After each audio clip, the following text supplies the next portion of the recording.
All right. I think we are live. Let me know if you guys can hear me. We are blessed to be joined by Joe Hanvey to look closer at the lights that our Father put in the firmament up above us on day 4 of creation. That expanse that he spent the entire day 2 of creation making, it's there, it's real.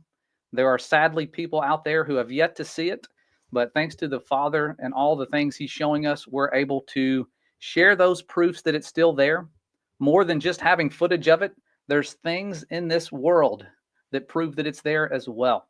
And so we're going to be looking closer at those lights. This is a humble brother that I am glad to be sharing some of the things that he has seen. We're all in this truth movement together. It's a Holy Spirit movement. It's not some conspiracy theory movement. It's about the Father's truth. If it was about conspiracy theories, I wouldn't be here. It was the Holy Spirit that led me this direction, and I believe that 100%. I've seen his hand in it this whole way. And so we thank you guys for being there for this journey, being patient with us as we were getting started a little bit late, but I just wanted to make sure we had him on and everything was good to go. And so we are live. I'm dressed a little bit warm. It's cold in the office, but fortunately, we have a little buddy heater right here and it's working. It'll warm up here in just a little bit. I hope you guys are enjoying all the snow and all the craziness in this world. Just saw from my brother George at Myrtle Beach. The beach is covered with snow. And Pastor Steve Martin from Assembly of Yahweh in North Alabama, he went on a trip to Panama. And now his beach is covered in snow as well. Stuff like this is happening. It's really cool. It's crazy. Seems like it's almost like engineered, but it's just really cool nonetheless, seeing snow on the beach and all these cool things that are going on. But I don't want to waste too much time babbling. I want to bring on my brother Joe Hanvey, who is someone that a lot of you are now familiar with because he has been working to model out how the sun works with the firmament, which is something that's missing. You know, a lot of us in the truth movement, we haven't been taking the firmament seriously. We know that it's there, but we never think about how it might impact the lights up above us. But now that we're putting this stuff to the test, we're seeing the lights up above us are being impacted by the firmament. Things like lunar eclipses. I don't even like using the word lunar because that comes from a moon goddess, Luna, but that's why they call it, probably why they call it a lunar eclipse, because they're giving her glory for this. But we're going to bring on Joe. I'm going to go ahead and have him added to the stage. How are you, brother? Good, brother. How are you? Doing awesome. Blessed to have you here. I'm And glad to be here. wanted to bring you on to share a lot of your work with people who are unfamiliar with it. You're someone who was talking about the 24-hour sun being possible with the biblical earth model and the firmament before the 24-hour sun was observed in Antarctica.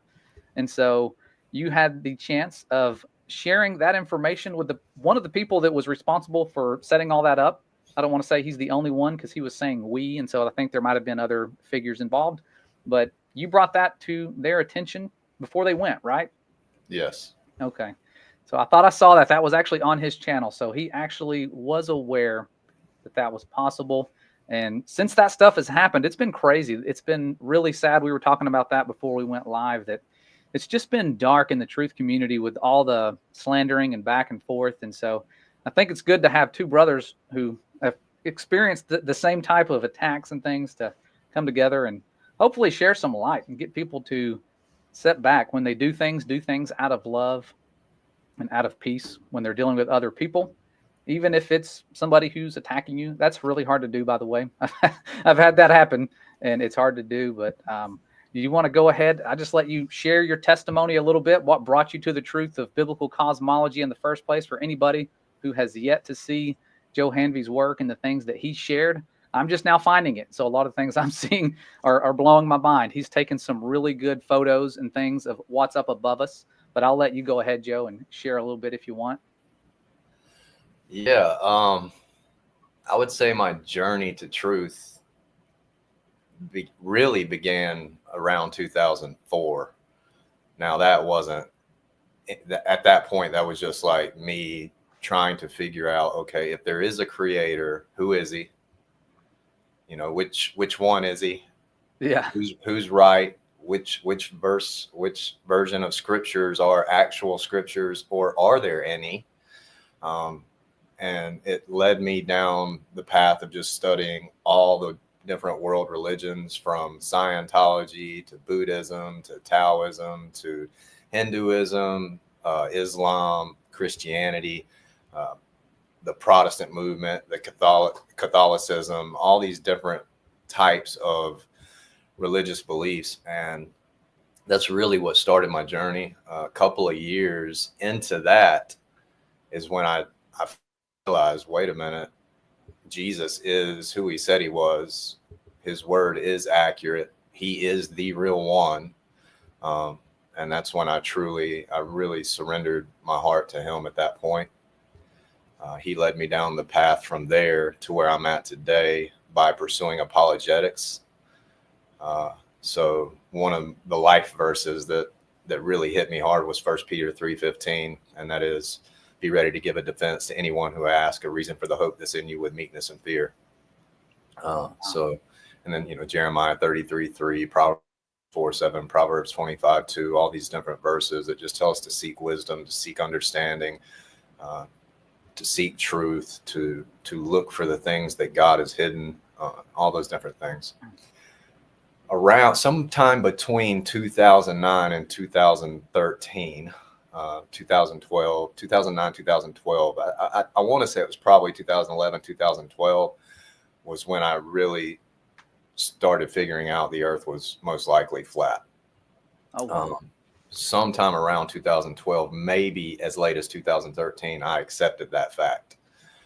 I stayed in the closet for many, many years. I have my reasons for why I stayed in the closet, mainly because my family and friends that I did open up to did not receive that very well.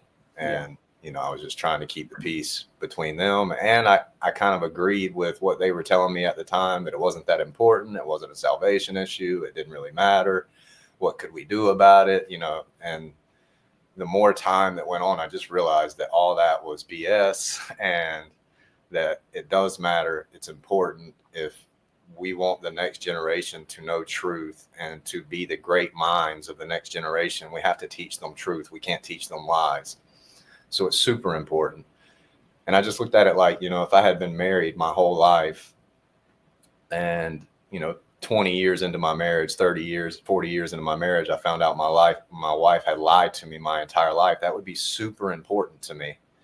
So to think that I've been lied to my whole life by an organization or a group of organizations that are supposed to have my best interest at heart, and say, oh, that doesn't matter, is just ridiculous. So probably about 5 to 6 years ago is when I really just came out to my family and friends fully, other than the few that I had already told. And then probably 2020, 2021 is when I really started putting online content out and just opened up to the whole social media world about it, and haven't really looked back since. Wow. And so you've probably received a lot of hate, I'm sure, when you started doing that. But I think the reward for people who have their eyes opened outweighs the hate. And you kind of see that early on. I don't know if that's been your experience. Yeah, I've gotten it's wild that people get so triggered and so upset with someone who doesn't agree with the way they view the world.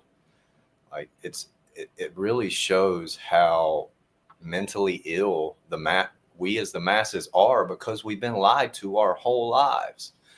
And I mean, psychologically and physically, spiritually, and health wise, lying actually makes us weaker, dumber, and sicker. So if we're lied to constantly, it actually hurts us. Yeah. Physically hurts us, spiritually hurts us, mentally hurts us. And we're seeing this mass psychosis worldwide that was intentional.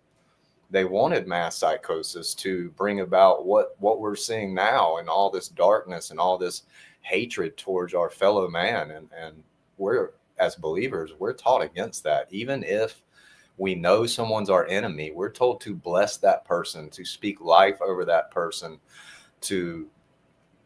Do we speak truth firm and in love? Proverbs 27, 5 and 6. Absolutely, we do that. but we don't force anything on anybody. We don't belittle, we don't berate, we don't mock, we don't make fun of. That's not fruit of the Spirit. It's just not. So what we're seeing is we're seeing the effects of the mass psychosis caused by the masses being lied to for their entire lives. Yeah.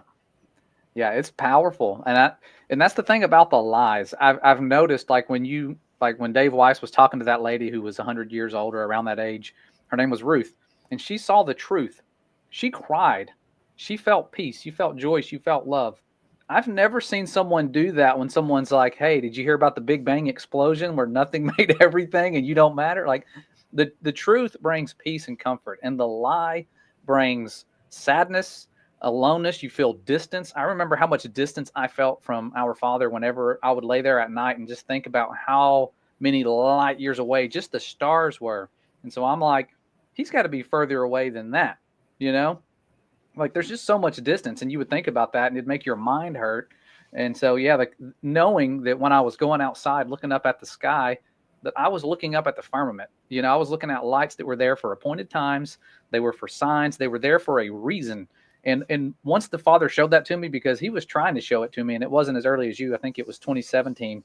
I'm out there looking up and I'm going, what are you trying to show me? I know you're trying to show me something and I don't know what it is, but meanwhile, I'm staring right at it. I'm like, what are you trying to show me? Looking up. And when he showed it to me, it's like, wow, it's been there this whole time. I've been looking at it with telescopes and thinking that I'm looking at something light years away. And when that light hits me, I'm seeing the past because it took it thousands of years to get here. You know, like so much stuff that we've been taught. Like we weren't taught, don't look up. We were taught, look up, but this is what it is.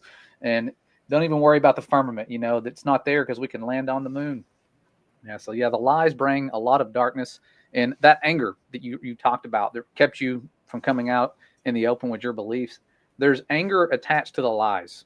There always is.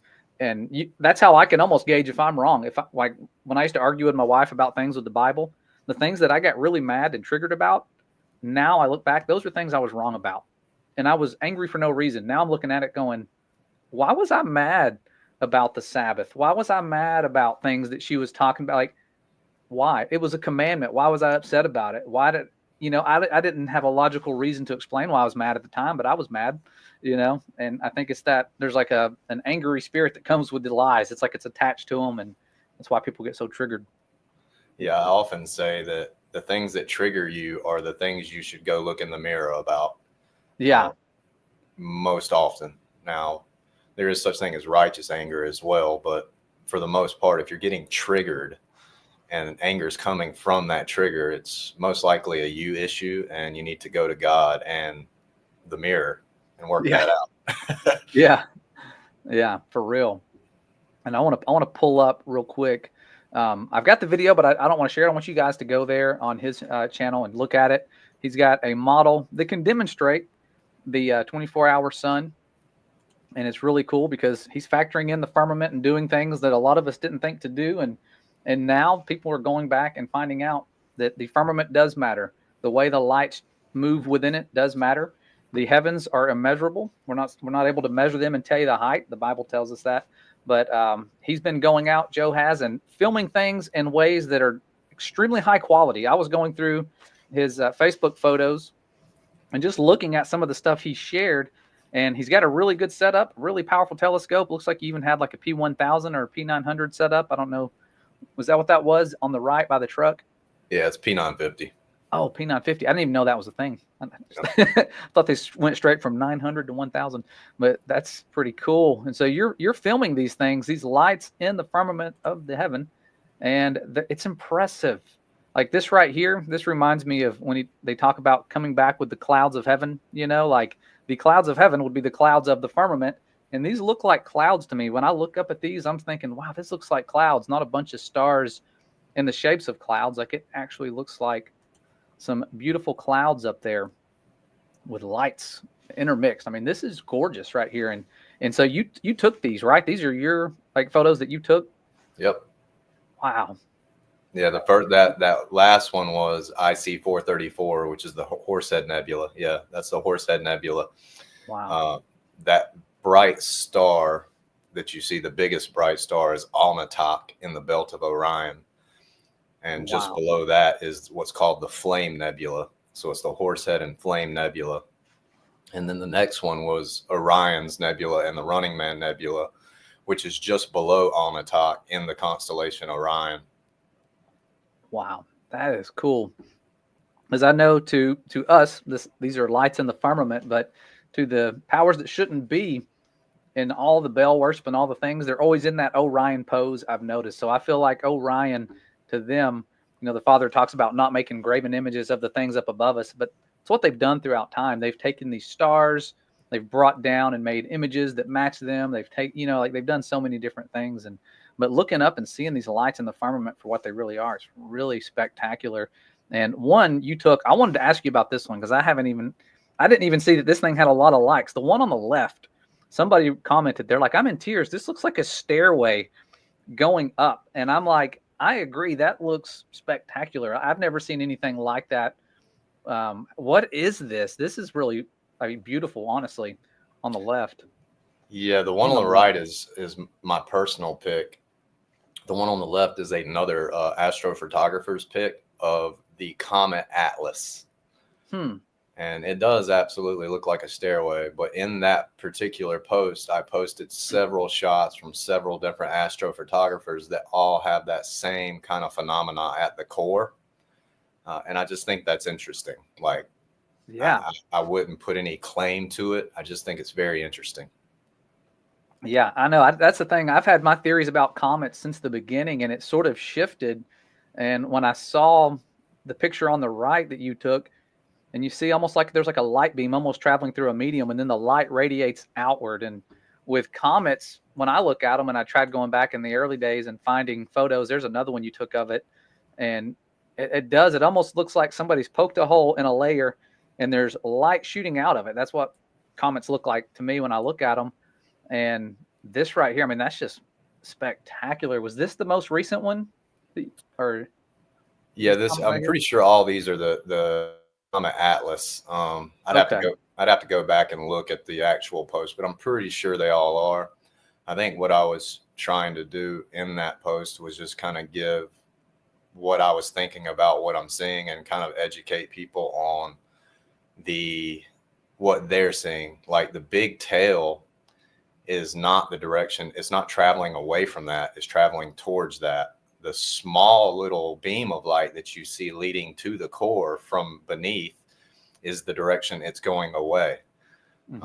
So it's actually moving different than what you think it is by looking at it. Yeah. And what I found fascinating, it says online anyways, that the tails are always pointing away from the sun. Yeah.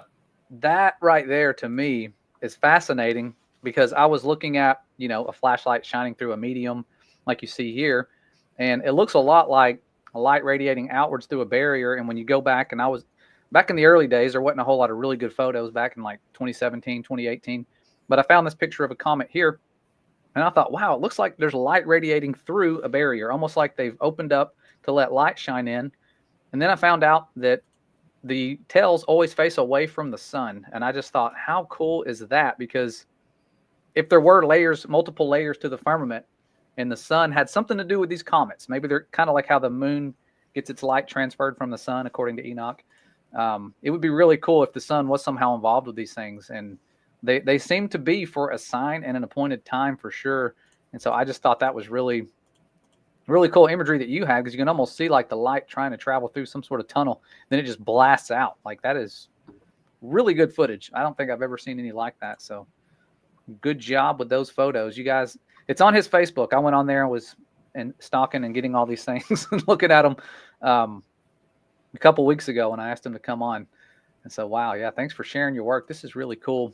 Yep. Really cool stuff. You're not just out there denying these things. You're looking at them, understanding that the Father's word is the truth. They're lights in the firmament. Yeah. They actually, like, equatorial mounts, telescopes, more biblical cosmologists need to get into that. They actually evidence our side. Yeah, I would argue that vehemently. Although I don't really argue. I'm not someone who gets into a lot of debates. I don't care to do that. I think when you're just arguing to be right, that's vanity. Yeah. So I can put all this out there and let people decide for themselves. And what I stress with people is don't look to me, don't follow me, don't cling to a model, don't do any of that. Just look to Jesus, cling to him, and trust him, and things are gonna work out for you if you do that. But yeah, I don't like to argue or debate necessarily. I don't mind discussions with people who are respectful and open-minded and that kind of thing. But really, I'm just putting my journey out there. If people agree with it, that's fine. If they don't agree with it, that's fine. I'm sure I've got a lot of stuff wrong, and he's going to correct me in his time and teach me and show me where I'm in error and make that right. Yeah. But that's just kind of where I'm at with it. The telescopes and the lights in the ceiling are evidence for our biblical cosmological model by far. Telescopes are not these magical devices that allow us to see light years. Our brain can't even fathom that. That's something that's just outside of our capabilities of being able to truly fathom. Yeah. But equatorial mounts telescopes, they're not magical devices. They're showing us the lights that are in the ceiling. They're all close and smaller than we've been told, much closer and much smaller than we've been told. And the more someone gets into that and thinks outside of the indoctrination that they've always had, the more they'll see it. Yeah, for real. And the more you investigate the proofs, the more proof you're going to find of the firmament. And I've been going back through time because I realized that people in the 1500s, 1600s, 1700s, 1800s, they were documenting things too. They didn't have cameras, but they were drawing these things out. And these lights in the firmament for appointed times have been showing up in unique ways. They've been massive. And you can just type in the word Great Comet, and then these years will pop up and you can click on them. And they've been unique in the way they display light throughout time. 1744, here's the Great Comet. It had multiple tails showing. I thought that was fascinating, kind of like a peacock or something, or like a hand waving. And then the Great Comet of 1843, the thing spanned across the entire sky. And these are pictures taken from different locations. So it's not like these people were on the phone with each other like, hey, what'd you see? And drawing it out. Like, they are mapping this stuff out, drawing it to scale as best as they can, artists and astronomers, and creating some really cool things. And I'm sure there's just so many mysteries. Another mystery is meteors. And one thing I want to share with you, Joe, and people here watching, is meteor showers, because those were confusing to me back in the day. I'd look into this and I'm like, I know the Bible talks about stars falling, and I know the Messiah even talks about stars falling. He talks about the moon going dark. He talks about the sun going dark. And there's all these things with the heavens actually being there, being shaken, parting like a scroll, according to Isaiah and John. And back in 1833, did you ever hear about the meteor shower of 1833? Yep. Wow. See, this is new to me, and I never thought I came across this when I was actually preparing a lesson about meteors for our class. This popped up on Facebook at the same time as I'm working on the lesson. And I thought, wow, 1833, there's their favorite year probably. Well, 1833, this is documented, well documented. And you're about to see that. They weren't talking about deep space and rocks and us flying through an infinite, ever expanding universe. They said this right here. I highlighted it in blue, that the firmament on high was one solid glare of fire and light, and it looked as though every star in the sky was falling to the ground, and that they were certain the day of judgment was at hand. Terrifying. You could imagine thinking about the Messiah's words, the stars, after the tribulation of those days, the stars are going to fall and all these things are going to happen. The tribulation, there was actually persecution going on. The Inquisitions were still going on. They didn't stop until the next year, until 1834. And so there was a lot of stuff going on. If you were keeping the Sabbath, you were a Judaizer. If you didn't adhere to the creeds, it was pretty dark. It was dark times. And then you started having this awakening. I'm assuming people saw this and thought, we need to be ready in case the stars falling again is for real, because the next day it said or that time when it was happening, it said many wicked men were on their knees that night praying to the Lord and calling on others to pray for them. Could you imagine? It's like, I've been wicked. Forgive me. Hey, guys, you come here and pray for me. Like, this could be it. And they were terrified. And so I thought, man, this sounds pretty like a big deal. This document that I just read was from somebody in Tennessee, a few hours north of me. And I thought, how far could you see this thing? Who all talked about it? Surely it wasn't just localized to Tennessee, And sure enough, people as far away as not the Grand Canyon, the big waterfall, Niagara Falls. There you go. And so they were up there at Niagara Falls, different places, everywhere. They said you could see it everywhere east of the Rockies. And so Earth curvature didn't block the view, but the Rocky Mountains blocked the view. And so you had this image here on the left and the one on the right. They look very similar. And I thought, why are they drawing a dome shape with stars radiating out from a central point? This doesn't look like the deep space narrative. It almost looks like a dome type of structure with a star in the middle. And I didn't just see it in one or two places. I started seeing this in every depiction that I could find. And that star in the middle with the meteors radiating down. I don't like calling them meteors. I think they're more than just that. They're not space rocks. But this was the one from Niagara Falls. It was actually printed in the Mechanics magazine. And it was made by an editor who witnessed the scene. Someone who saw it. That's what they drew. And here's an astronomer. And this guy said, based on all the eyewitness testimonies he could find, he believed that these lights falling down were radiating from the constellation Leo. Now, there's no proof of that. I don't know if there is any truth to that or if it's significant, but that's what he said. And he said it was a specific star that these things were coming from. And to me, that doesn't match a globe flying through a bunch of rocks, at all. But I just thought that was interesting. And more astronomers have documented this, drawn it out in the 1800s, drawn the stars falling, not that specific one. This was from 1868. But these lights changing direction in midair, it looks like, jackknifing, curving upwards, doing things we don't see them do. So really cool that astronomers were doing this way back in the day. And I'd never heard of these things until this year. Like crazy. So I do think there's like signs for appointed times and the heavens shaking, biblical things going on. And kind of like what do you call it? Hourglass. The sand falls faster towards the end, like it's where our clock is ticking. And I feel like we're getting into these significant times with things ramping up with everything in the world. That's why there's so much commotion, so much lying signs and wonders, so much hate, attacks on the truth. And so I feel like these things are stuff that really show us we're in significant times. This was around the time of the Millerite movement when people were saying the world's going to end in the 1840s. Well, here you are in the 1830s and boom, stars are falling. I think I would be thinking, wow, this guy might be onto something. Let's listen to what he has to say. And so you had a bunch of denominations form at about that time.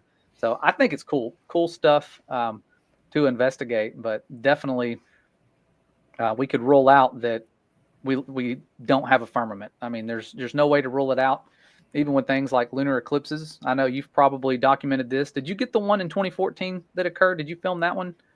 The Selenelian eclipse, or was that just from like certain locations? Selenelians can be seen from what, if you Google it. No, I did not do the 2014 answer that to start with. Selenelians can be seen from specific viewpoints within the viewable area. However, I did fly for the blood moon eclipse of 11/8/2022, and I filmed and photographed the entire thing from start to finish. And I did witness a fully eclipsed blood moon in the morning sky as the sun broke the eastern horizon. So I saw both at the same time. The other three people in the plane with me saw it at the same time. That falsifies the Umbra shadow teaching. I now have my own lunar eclipse theory within our biblical cosmological model. It's on my YouTube page, TikTok, Facebook. I think Dave Weiss has it in his FE Clock app. But yeah, very interesting phenomena. Yeah. And I see when I was watching the footage and I'm seeing a guy years ago try to explain the Selenelian eclipse, and he's filming it and he's looking over at the moon, and the shadow from the ball, Earth allegedly, is on top of the moon. And so I never thought to model that out, but I started trying to model it out and I never could get the shadow to jump up on top of the moon. It was always on the bottom when both lights were above the sphere that I'm putting in between the light source and the moon. I never could get it to do that. And they said, well, it's refracting and it's bending. But I would think if the shadow's on the bottom, it would have to refract all the way up to the tippy top. But the moon was actually setting in this particular guy's video. He's watching the moon come down. It wasn't rising up. It was coming downwards. So it had already been way up above his head coming down. Then there was the eclipse. And so I was like, how does refraction save that? How do you get that shadow on the top? I didn't have an answer. I was trying to find a way to model it. I'm trying to get my students to model it out. And I'm like, every time I put it to the test, I can't model out what the globe is supposed to be doing here. And even on, let me see if I can find the picture here. When I went to the internet, and I'm just looking at what the word selenelian means. And it comes from the words moon and Helios, not moon, globe shadow, or anything like that. It's almost like they were giving credit to Helios for causing these because they probably knew this is impossible on a globe model, even though they were already trying to create the globe model for the sun gods they served. It wouldn't work. Like refracting the moon upwards just a little bit, they don't put the shadow on top of the moon in their animations. This is the debunk picture for flat Earth that pops up on Google when you look for this, for the explanation. I didn't ask for an explanation to debunk flat Earth. I was just asking about where the word comes from. And it says, here's where the word comes from. The words moon and Helios. And then it shows you that picture. Like that's the first thing that pops up. Misinformation. It's crazy. I always say the father of lies used the skies to create the lie. Yeah.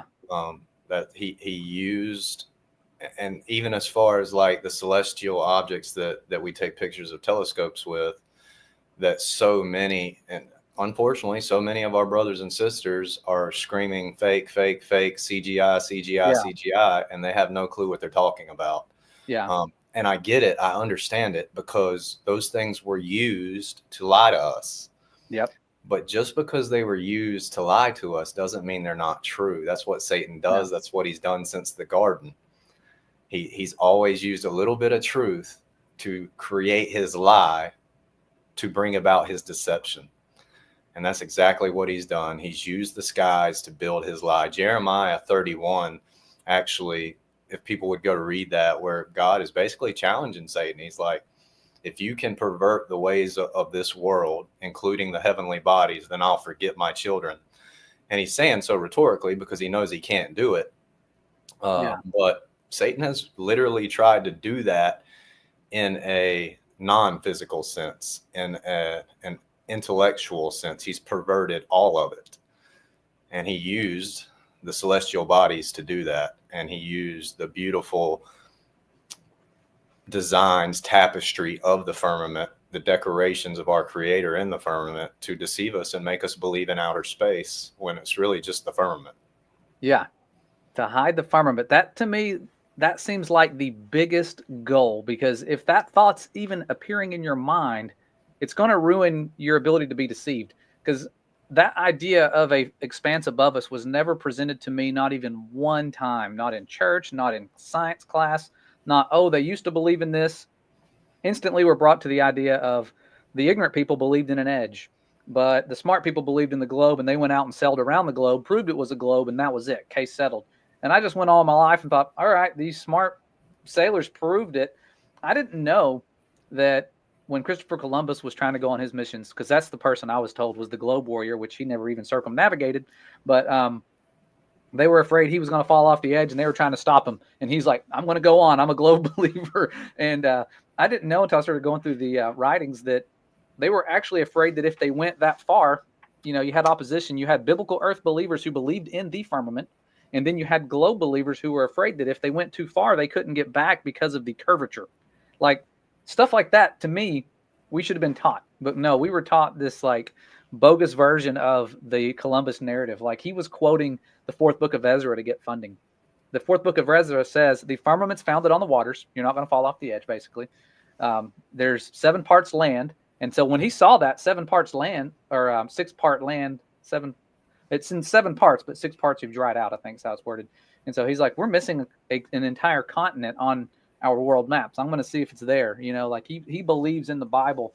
They didn't have all the measurements. How can you have all the measurements and know everything about the world and be missing a continent? You know, like they were so wise, we were told, but no, I think they've just hid the firmament, and they've done a very, very good job. And I think the smartest thing they ever did was when they did the moon landings, because now the moon's not set in the firmament. You can land on it. It's just there. It's a rock in space. It's just like they said. And so that to me there was a really, really big, important deception they had to pull off right away.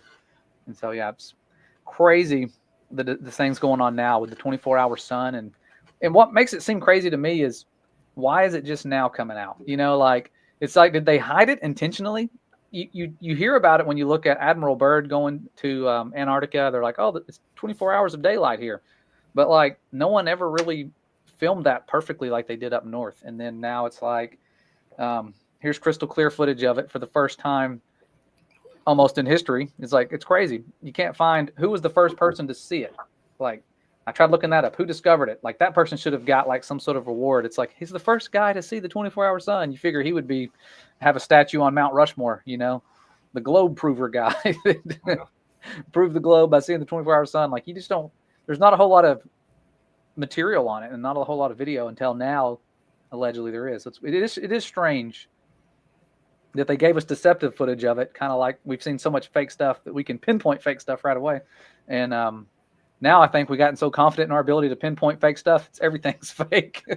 Agreed. It's like, that's fake, I can tell, and I almost, like, there was stuff I wanted to share, but I was like, let me experiment with this and see if I can do that with the shadows first before I share this. And I'm glad I did, because there was things I was going to share that I'm like, thank goodness I didn't, because I just realized it was a perspective issue or something. There's overwhelmingly, unfortunately, what I find is most of the people who are spreading that misinformation, they don't understand videography, they don't understand photography, they don't understand climatology, they don't understand optics, they have a very limited understanding of any of that stuff, and they're letting their bias affect their ability to think critically.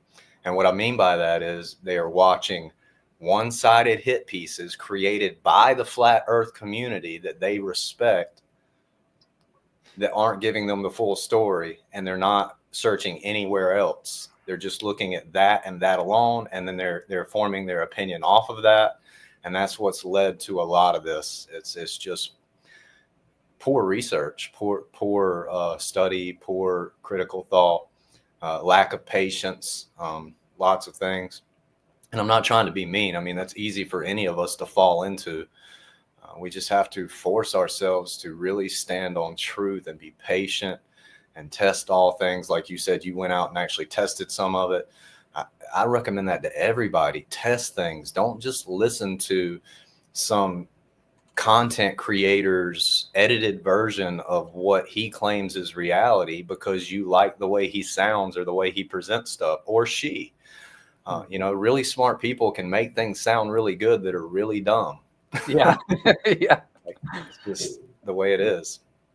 Yeah. There's some really cool things I wanted to share with you. I don't know, because I know we have every truther's life. It's like there's just so much going on. There's little things I've been looking into with the firmament I want to share with you.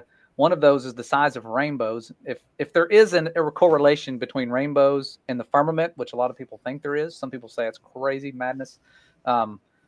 I started looking into it, and it seems like on average, the rainbows up north are higher, which kind of reminds me of how the dome is higher. If it was spread out like a tent, the way the prophets tell us, that would make a lot of sense. And as you kind of go further south from Canada, Australia, Antarctic, I thought that was a unique thing. And sometimes I could find larger ones in Australia, but then I would look and it's like, that's Northern Australia. Here's one from Southern Australia. It started doing things like that.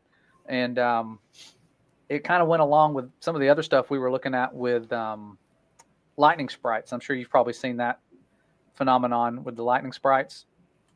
Have you studied those a little bit or looked at the footage with the waves moving across up above? Yeah, I think they actually evidence our superfluid ceiling. Yeah. And I think it shows us unique properties, things we didn't know about before when you see things like that. And then when they delete the footage and hide it from YouTube, which is crazy. I don't know why they would do that, given that it was probably a major undertaking, getting in a plane, the money to do that, going above a storm, filming things that are billions of volts of electricity that make Mount Everest look like a pebble.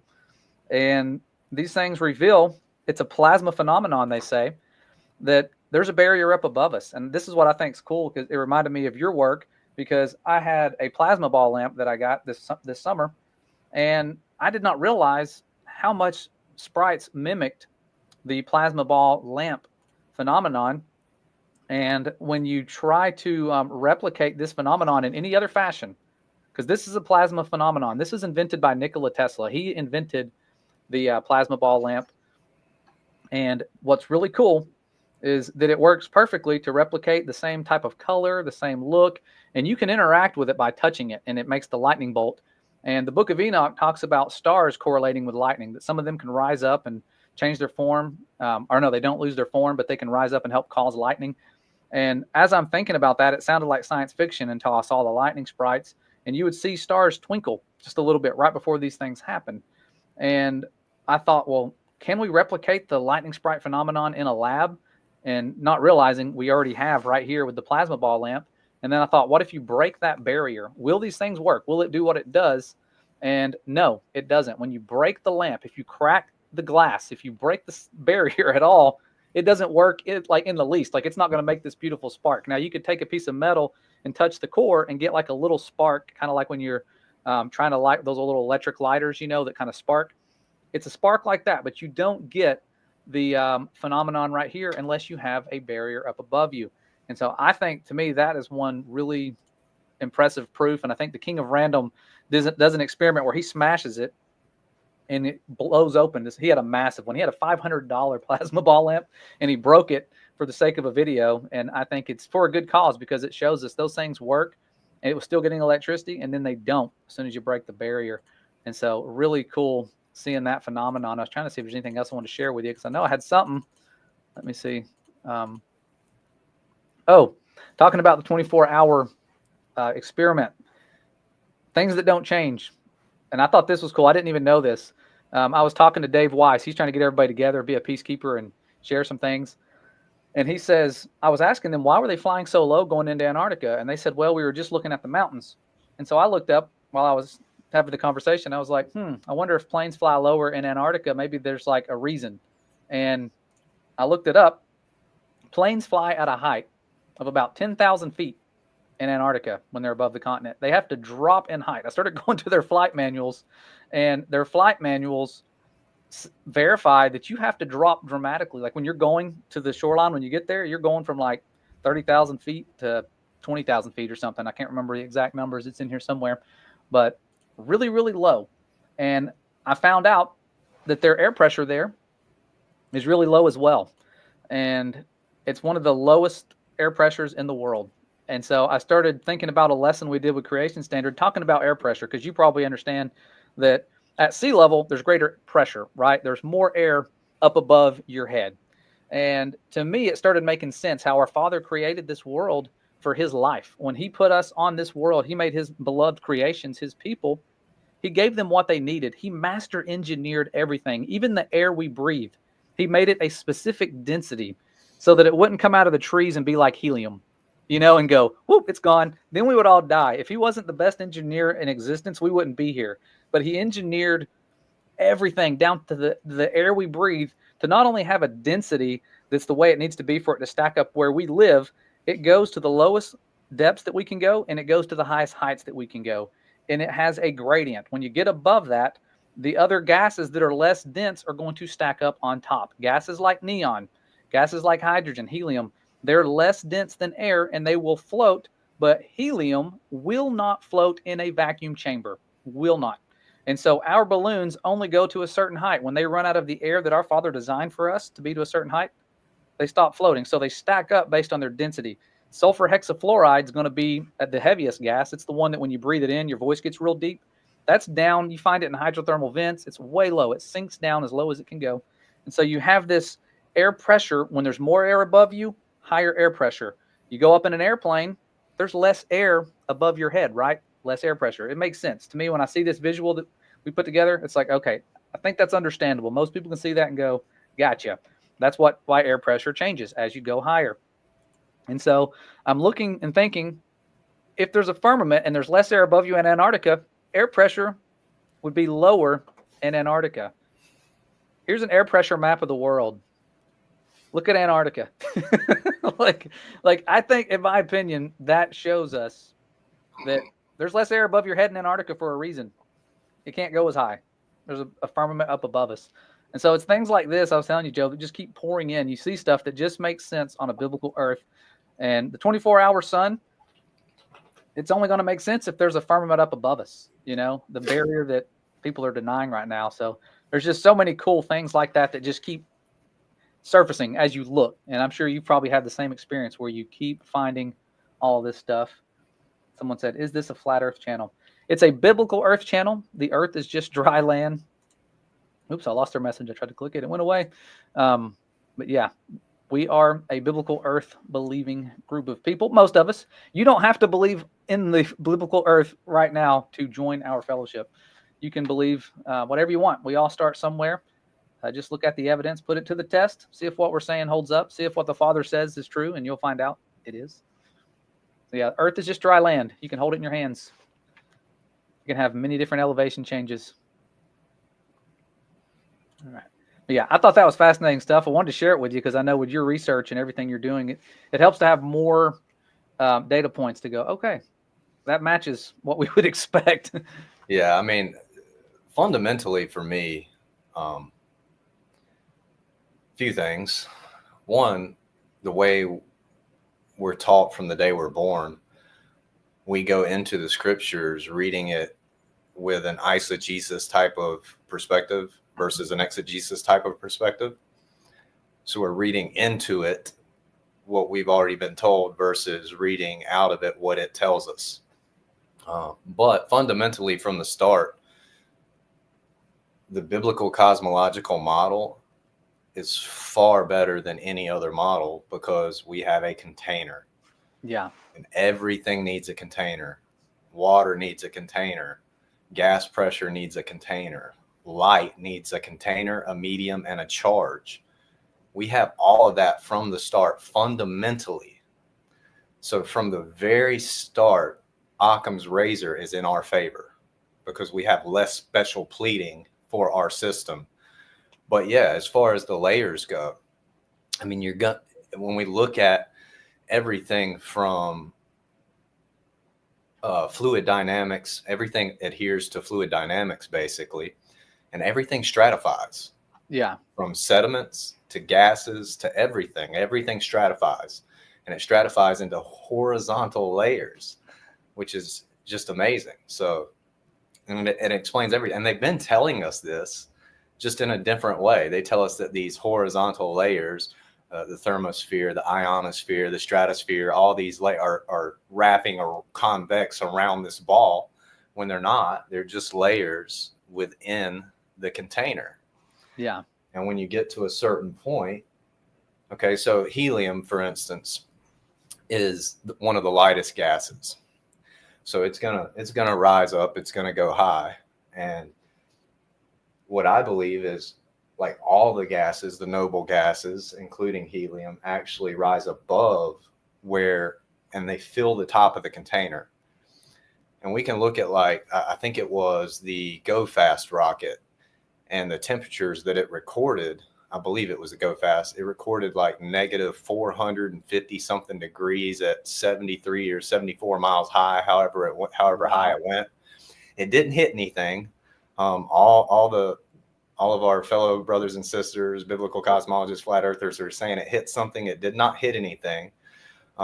It deployed its stop device. If you look into that, you'll understand what happened. But it did record the temperatures necessary to create superfluids. And a superfluid is going to be a state of matter that's not liquid, it's not solid, it's kind of in between. It has what they call zero viscosity. It can climb the walls of its containers. It can seep through the structure of a container that is not even cracked.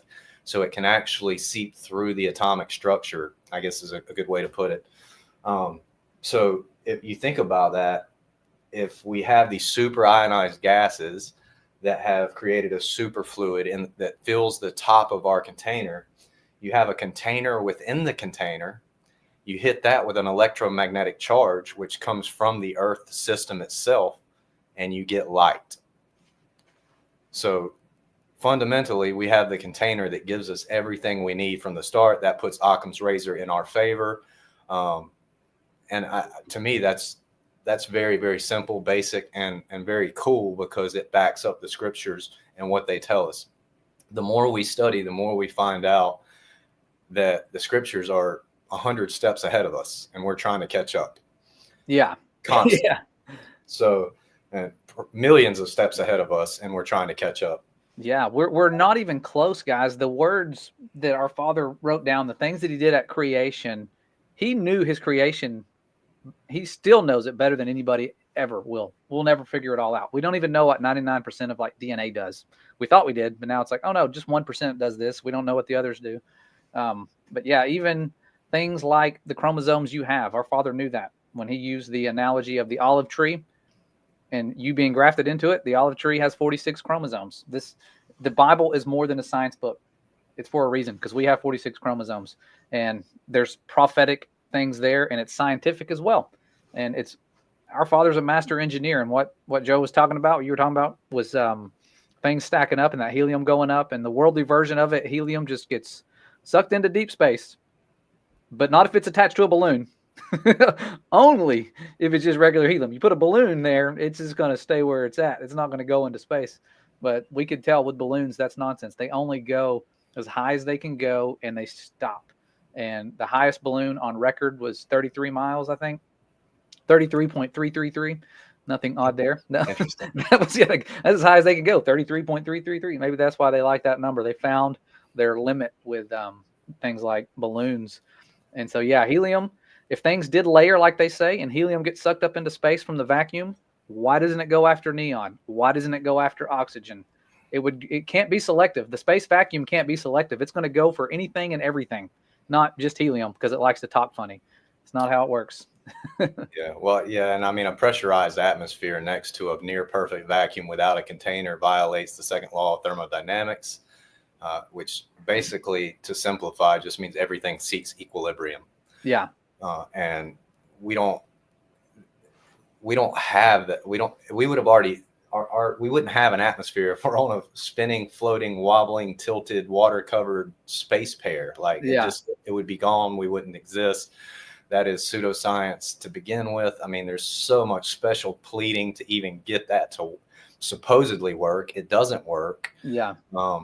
The only reason we believe it did is because we've been told that since birth, and it was a foundational truth. It is the one world religion that unites all of mankind.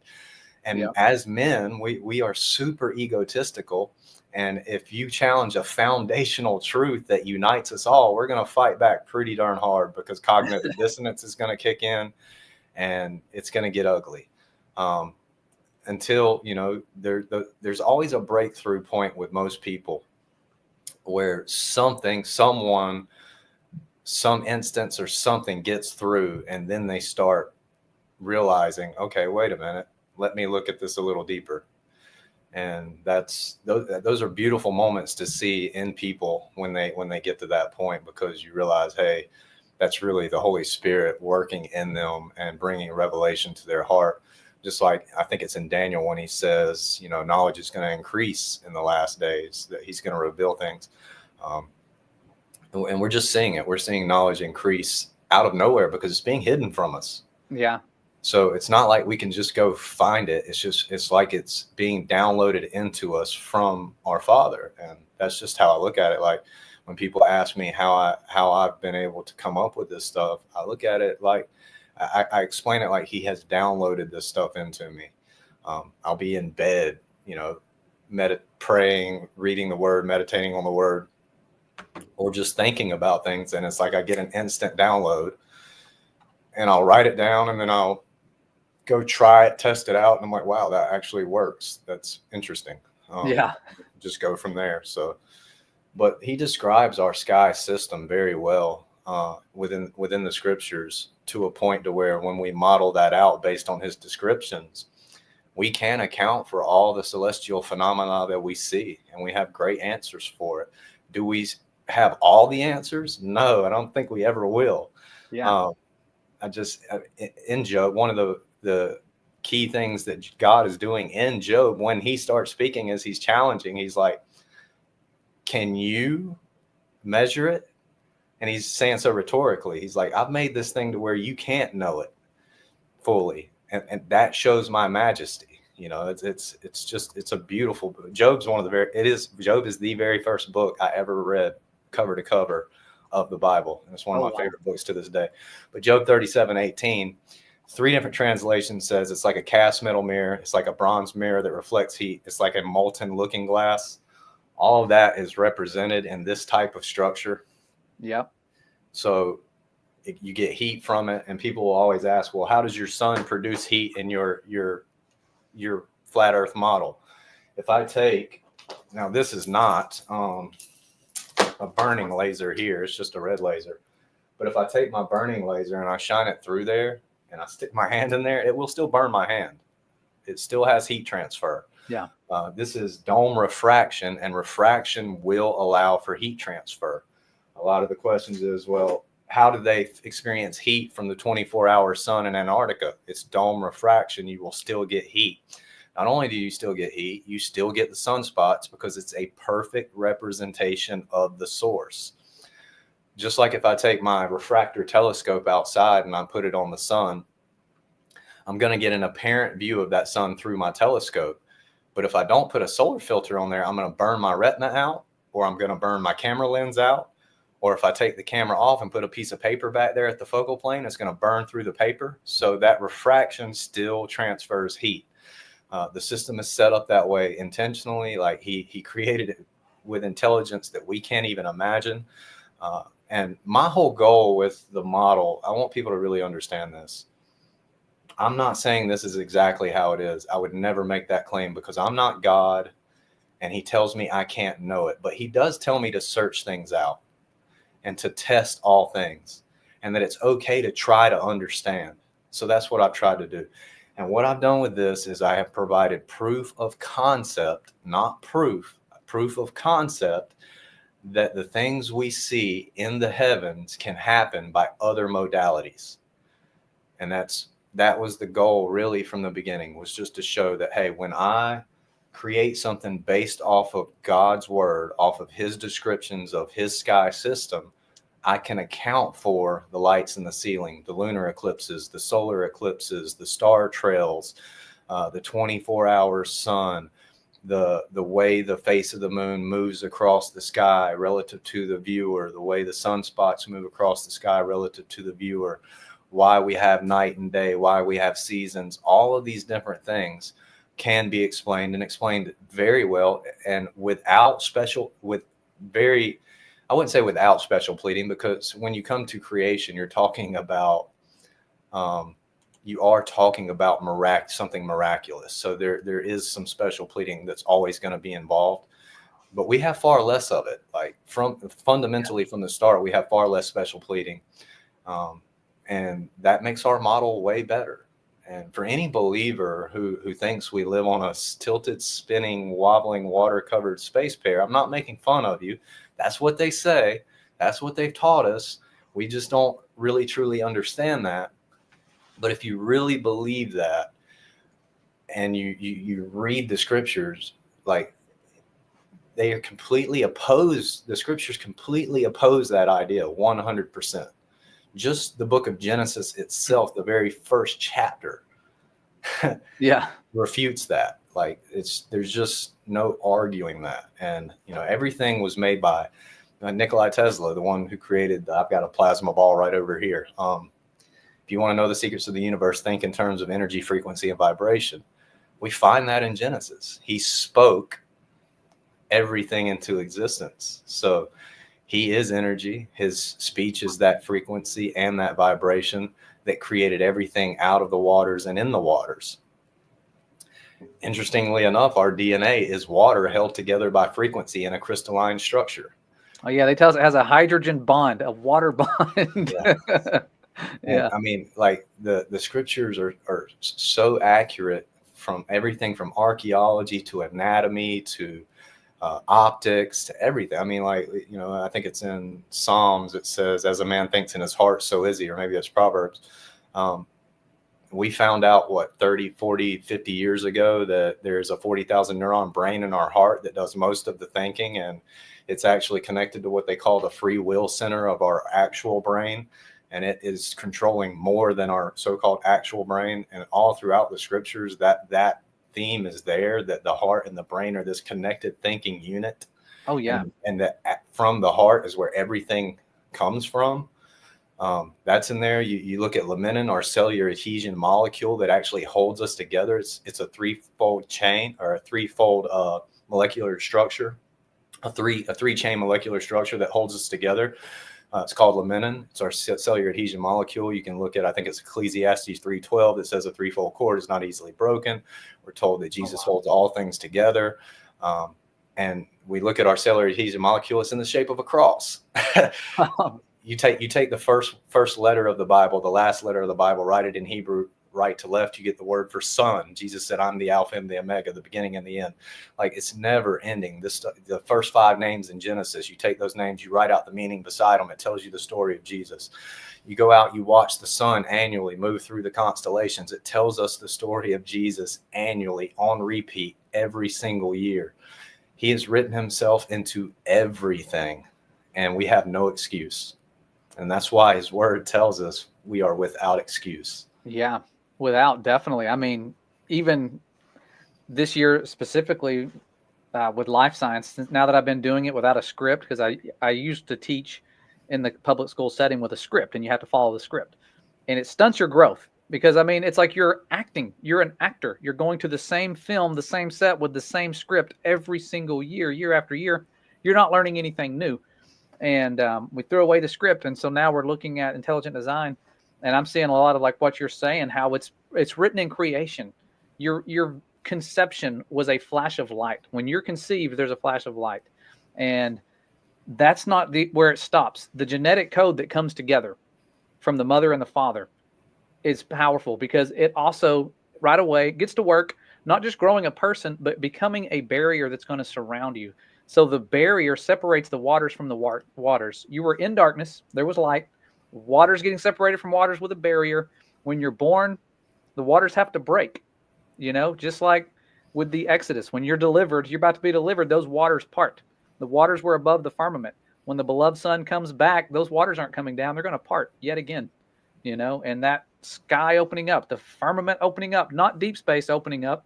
You're not going to find a verse about that. You don't need to open deep space. There's nothing there.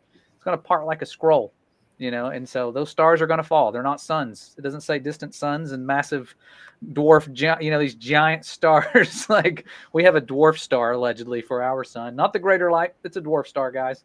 But no, it's the greater light. These things are going to happen. And there's more than one witness in the Bible that talks about the world not moving, the firmament opening up, Isaiah and John. If you don't believe me, go to BibleGateway.com right now. Type in the word scroll. See what pops up. You'll get 2 verses.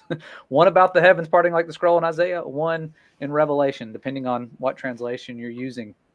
And so it's literal. It's there. Waters above. I mean, it is in our genetics so much. I mean, it's in everything. I don't even like using words like genetics, because I'm giving credit to like fall science, because they've created all these terms that, like, our genetics is some sort of computer code, but it's not. We can't figure it out. We can figure out computer code by looking at it. All they can do is look at what our Father made, tamper with it, corrupt it, mess with it, and see what happens. That's about it. They can't improve it. All they can do is mess things up, and they're doing a good job of that. Yep. Let's see if anybody had any questions for you. I know your time is valuable. I don't want to keep you too long, but I did want to have you here to share your work so that people can look into it and see. Here's a witness, someone who is believing what the word says. And that's something I can really appreciate and admire, is you're taking what the word says. You're not saying, I'm going to believe it unless I see one observation, then I'm going to go with what the rest of the world says. I'm going to believe it, and I'm going to continue to put it through the test. The Father's words are true. You're never going to find a lie in his word. And so if he tells you it's not moving, it's not moving. I don't care if Copernicus, who literally says that he doesn't care about people that quote the word, essentially. He doesn't care about their babblings and oppositions to his math. He doesn't value those people, he says. And so those people like that, they don't stand for the Father.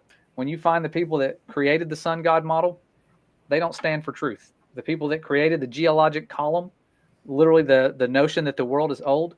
What did the guy say? His name was Charles Lyell. He said, we need to separate science from Moses. It's a big deal. Why? Moses and Genesis go hand in hand. He was the one shown the creation account. He was the one that was testifying of these things, witnessing it. And so we're all witnesses when we speak things to the world. Even if you don't think lying is wrong and immoral, if you're speaking something to the world that goes against the Father's truth and his prophets, you are being a false witness to the truth. And so it's a big deal. to be someone who's speaking against the Father's truth. And so thank you, Joe, for standing up for the Father's truth in a time where it's important and doing it in a way that's peaceful in spite of all the slander and accusations. We want to let everybody know, everybody that's listening, pray for him, because when you're someone who's a threat to their lie, they're going to try to do everything they can to discredit you, everything they can to attack your character. They can't attack the Father's truth because it's going to stand for itself, but they're going to do little things that are just like middle school drama, like things that they shouldn't be doing. And so definitely blessed to have you doing these things. And it's things that people like me never really thought to do, to model things out like this, to see how the firmament impacts sunlight traveling. I know it impacts lots of things like eclipses and whatnot, but it's stuff that's you've definitely been called to do for a great purpose. And so we thank you for it, sharing your photos of the firmament above, all the things you got. It's interesting that, like, I could show this and everybody's like, ooh, it's a model. It's a model of our system. But then I show the flat earth version, the biblical earth version, that actually works way better, looks way cooler, and functions much better. And it's, all the mockery and the name calling and all that craziness. And it's just wild. Like, yeah. You really believe even if someone disagrees, like, to me, it shows the state of humanity that we are in is in disease is a good way to put it. We're just in disease because for us to attack people so viciously just because we disagree on something is, in my mind, that's mental illness. And mental illness is, for us as believers, is associated with demonic spirits and demonic attachments and things like that. And as people who've been raised in a demonic beast system, it's kind of hard to not have those influences. Yeah. But what's great is we have a Savior who can set us free. And he did that. And he said it's finished. And all we have to do is trust in him, lean not on our own understanding, trust him in all of our ways. And he's going to lead us down the right path. When we get an error, he's going to correct that because he corrects those whom he loves. And he's going to guide us into all truth. He is the author and the finisher of our faith. And all he asks is that we love one another and we love him. And on all of that, we can hang the law, the prophets, and everything. And if I leave with anything, I would leave with that, look to Jesus. He's the way, the truth, and the life. And his yoke is light, his burden is easy. No, well said. That's kind of where I'm at with it. Yeah, because he did. Our Father sent us a great example, the most precious gift any father could ever send. He sent us his beloved Son. And it's powerful. And the word trust, you use the word trust. I like that. And I speak out of experience with that word because I personally had a miracle happen, one that really set things in motion back in 2008 when I was fresh out of college, just spent 1 year working away from home, went through my first big heartbreak, lost it all, was going to get married in August, but we split up in July. Like, it was one of those times where it was just dark for me. It was real sad. And I had a broken heart. And I had heard my brother, he had said to me that the word faith and truth, it's the same, or trust is like the same word. If you have faith in the Most High, you trust the Most High. You trust that what he says is true. And you see that without all the people that have called out to him in the past. They trusted him. They didn't call out to him like, I think you might hear me, but, they trusted that he was going to react, that he's the living creator. And I could remember when I needed my miracle, I didn't ask, will you heal me? Will you heal my broken heart? I needed it. And I said, I have so much pain right now. I don't want to go on living if I have to feel like this. I can't. It's too much pain. And I said, I know that's something along the lines of, I know that's not your will for me. And I trust you. And when I said, I trust you, that's when he healed me. And it wasn't some little, oh, you feel a little better now. He showed me that he is the most loving father ever. Like, the way that I had been, the way that I had lived, the way that I had turned away from him, put him on the back burner.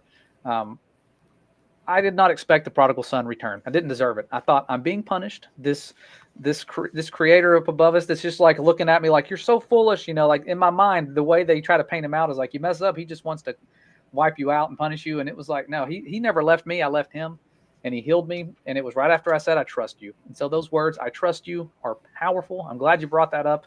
It brings me back to that moment when I said those words, and that was the last thing I could utter. As soon as I said, I trust you, lightning bolt, just powerful outpouring of the Holy Spirit. It hit me so fast and healed me so quickly that I thought I was floating.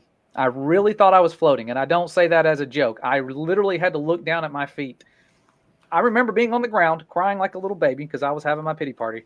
But when he picked me up and healed me, I remember looking down at my feet to see if they were still on the ground. I could not feel the ground. I felt love. I felt picked up. I felt healed.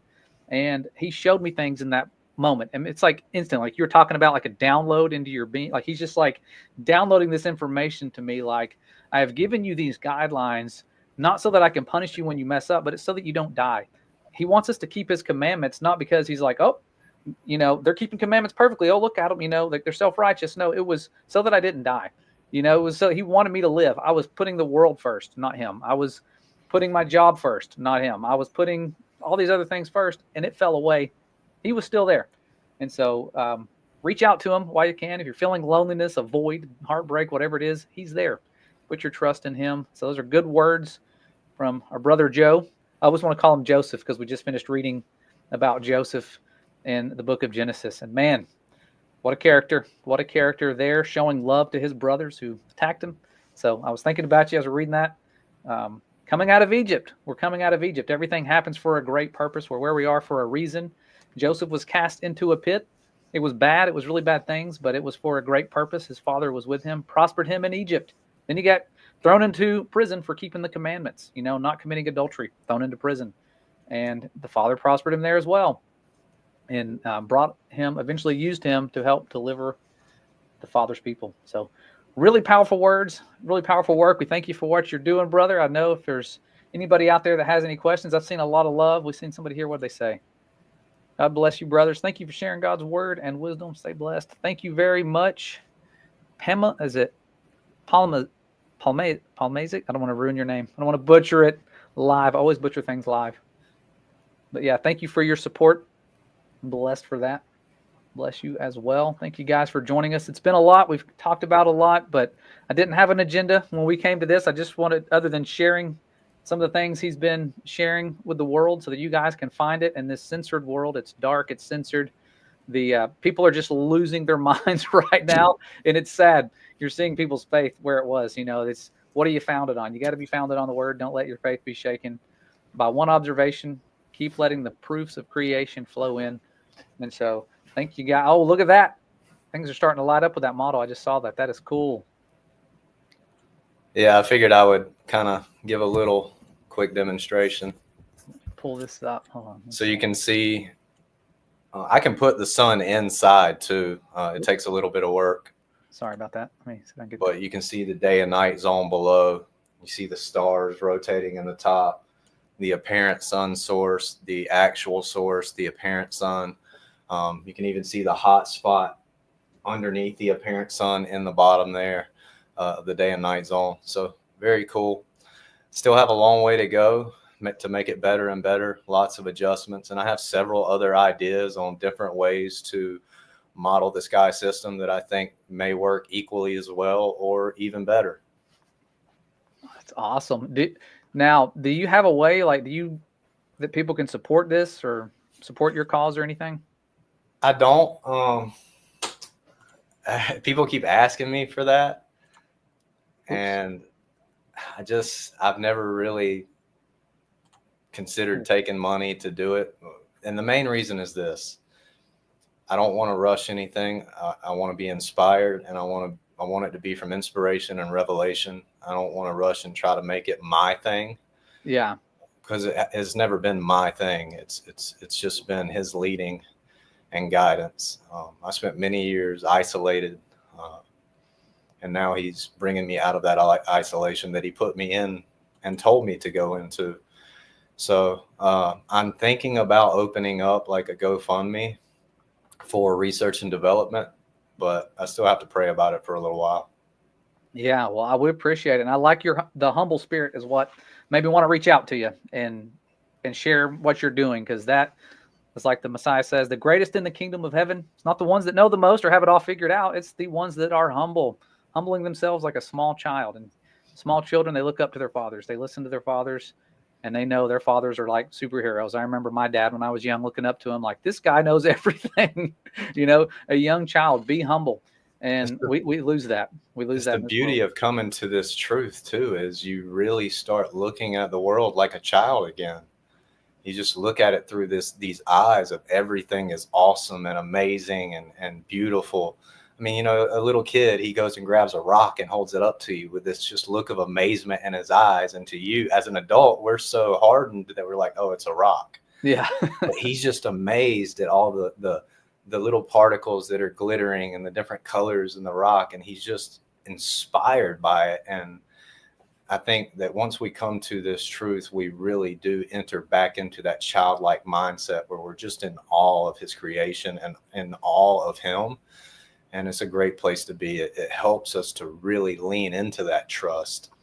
And that trust develops the fruit of the Spirit, peace, long suffering, forgiveness, and all of those things that are of him. Yeah. Well said. Yeah, that's what we got to see. You And run so, Boston Bear there. yeah, Good dude. Really good dude. there's another man with some good fruits of the Spirit on display. So thank you for your support. Blessed to see you being a peacekeeper, shining the light. And so that's what you guys need to look for when you're looking for different ministries. And I know there's a lot of people out there talking. Look for the fruits being produced, the love, the joy, the peace. It's okay sometimes if they're stern. Sometimes I've had to be a little stern thinking about the lies people are saying against our Father. Nothing wrong with that. But yeah, thank you for your support. Run Boston Bear, the man is a runner. Going to be running in Antarctica soon. Yeah, I'd like to go with him. I think it's like $25,000 to go down there for that. Gee. I'm not a runner, but I would go and be his cameraman. Yeah. Yeah. He'll pay for us. We'll do it. We'll both jump in there. Yeah, that'd be nice. That'd be a cool little trip. And it's crazy. We go down there and try to measure the curve and we don't find anything. Let's watch that not end up in the news. Yeah. I can see too far down here. Oh, nope, not going to make that in the news. We should bring somebody with us that goes, well, I was wrong. I thought I'd see curvature. Well, awesome, brother. I'll let you get back to your life. Thank you guys for joining us. Thank you, moderators, for kicking all the trolls out. I did not want to see any darkness moving in here, and you guys did a good job keeping them at bay. What a blessing it is to have you guys on our side. Thank you for joining. Check out Joe Hanvey's work in the description. I believe it's there. If not, I'll need to go back and add it, but I'm pretty sure it's there in the description, and I'll try to pin those links in the comments now that the video has aired here pretty soon after we hit end. But thank you guys. You guys are a blessing, and thank you, Joe, for coming out, sharing some words of wisdom and the work you've been doing. It's a major blessing, brother. We're really appreciative for what you've done and for standing for truth and standing your ground. Even when you're surrounded by these powers of darkness, the Father is with you. There's more of us than there are of them. Well, thank you for having me, man. And, thank you for all you're doing for the kingdom and for truth in general. Like I said, I think before we came on, I've seen quite a bit of people posting your work over the years, and I've always been impressed with it. So it's good to see our Creator moving in a way that is guiding hearts and minds towards him through channels like yours and believers like you. So I'm grateful for you. I'm grateful for your channel. I'm grateful for all you do, and keep it up. Thank you, brother. Thank you. And thank you, Antonio. Antonio's another brother. He joins our studies. I want to say hey to him. Good to see you, brother. Thanks for the support.